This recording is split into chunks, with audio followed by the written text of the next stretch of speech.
How to delete all Instagram Reels at once. It's actually very easy once you know where to look. First, open your Instagram app and go to your profile page.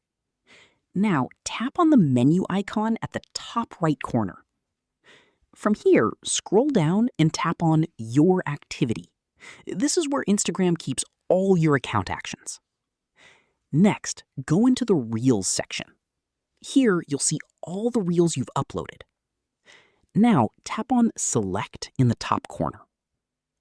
Now just choose the Reels you want to delete.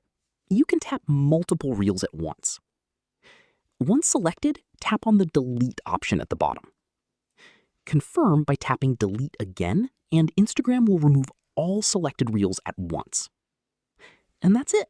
Your Instagram Reels are now deleted in just a few taps. So yeah, that's how you can delete multiple Instagram Reels at once quickly and easily. If this tutorial helped you, don't forget to like the video and subscribe for more Instagram tips, tricks, and tutorials like this.